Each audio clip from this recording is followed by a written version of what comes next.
Hi friend, good morning. कैसे हैं आप लोग? आशा करती हूँ जो आप लोग अच्छे होंगे।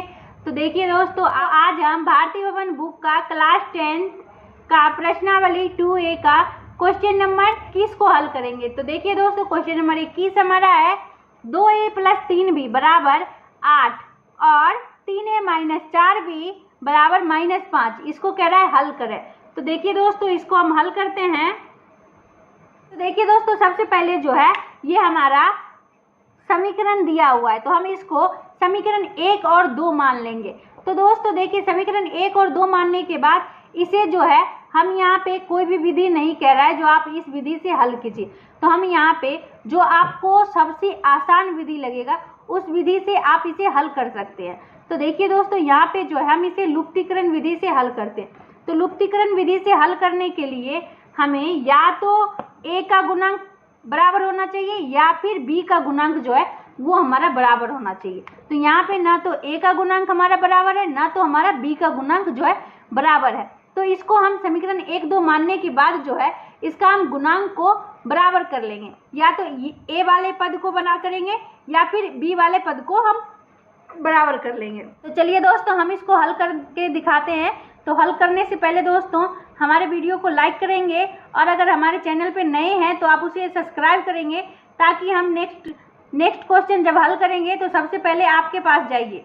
तो चलिए दोस्तों, हल करके दिखाते हैं। तो सबसे पहले हम लिखते हैं 2A + 3B बराबर 8।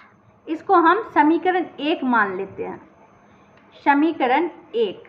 और फिर है हमारा 3A - 4B बराबर -5 है। इसको हम समीकरण 2 मान लेते हैं। तो समीकरण 1 और समीकरण 2 हमने मान लिया। अब हमें क्या करना है, जो या तो a वाले गुणांक को हम बराबर करेंगे या फिर b वाले गुणांक जो है उसको हम बराबर करेंगे। तो हम यहाँ पे क्या करते हैं, ये b वाला गुणांक है इसको हम बराबर कर लेंगे। तो b वाला जो गुणांक है उसको हम कैसे बराबर करें? तो देखिए, समीकरण 1 में हम अगर समीकरण 2 के b के गुणांक से गुणा कर दें और समीकरण 2 में हम समीकरण 1 के b के गुणांक से हम समीकरण 2 में गुणा कर देंगे। तो इस तरीके से जो है हमारा बराबर हो जाएगा। तो समीकरण 1 को हम समीकरण 2 के b के गुणांक, तो b का गुणांक हमारा क्या है 4। तो समीकरण 1 को हम 4 से गुणा करते हैं और समीकरण 2 को हम गुणा करेंगे समीकरण 1 के b के गुणांक से। तो समीकरण 1 ये है हमारा और इसका b का गुणांक क्या है 3 है। तो हम इसको समीकरण 2 को 3 से गुणा करेंगे। तो चलिए दोस्तों, हम इसको गुणा कर लेते हैं और b का गुणांक जो है उसको हम बराबर करते हैं। तो यहाँ पे लिखते हैं समीकरण 1 को समीकरण 2 का गुणांक, तो समीकरण 2 का गुणांक क्या है, समीकरण 2 का b का गुणांक। तो समीकरण 2 का b का गुणांक है हमारा 4। तो हम यहाँ पे लिखते हैं आप समीकरण 1 को 4 से गुणा करने पर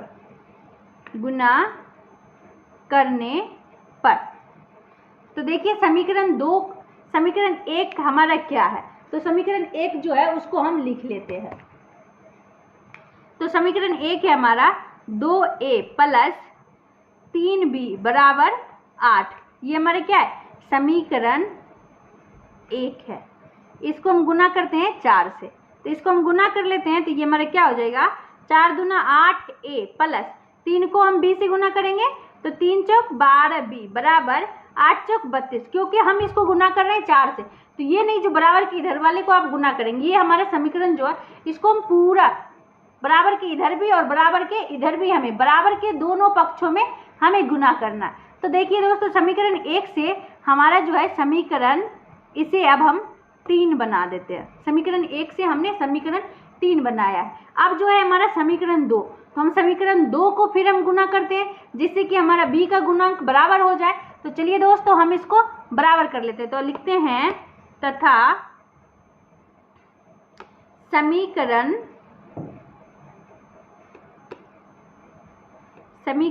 2 को हमें कितना से गुना करना है, तो समीकरण 1 के b के गुणांक से।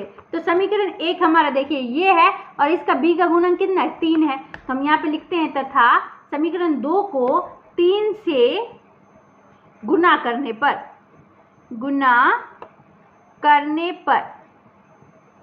पर तो समीकरण 2 हमारा जो है उसे हम लिख लेते हैं। तो समीकरण 2 है हमारा 3a माइनस 4b बराबर -5। ये हमारा क्या है, समीकरण 2 है। अब इसमें हमें कितना से गुना करना है, तो 3 से गुना करना है, तो हम इसको गुना कर लेते हैं। तो देखिए दोस्तों, इसको हम गुना करेंगे तो ये हमारा क्या हो जाएगा, 3 तिया 9a माइनस 4 तिया 12b बराबर 5 तिया 15 -15। तो समीकरण 2 से जो है हमारा क्या हो जाएगा, समीकरण ये 4 बन गया। तो दोस्तों देखिए, इसमें समीकरण 3 में b का गुणांक और समीकरण 4 में हमारा b का गुणांक जो है बराबर हो चुका है। तो यहाँ पे प्लस में 12 भी है, नीचे माइनस में 12 भी है। तो हम यहाँ पे लिख लेते हैं, अब समीकरण 3 तथा 4 से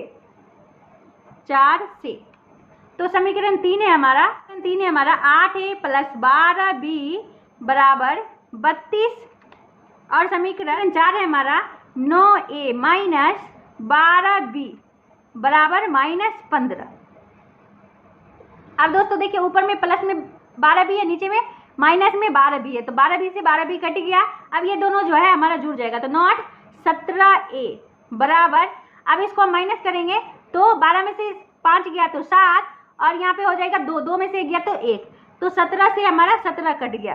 तो a बराबर हमारा क्या निकला है, a बराबर हमारा 1 निकला है। तो दोस्तों देखिए, a का मान हमारा 1 निकला है, तो अब a का मान जो है उसको हम समीकरण 1 या समीकरण 2 में रख करके उससे हम क्या करेंगे, b का मान निकालेंगे। तो चलिए दोस्तों, हम b का मान निकालते हैं। अब a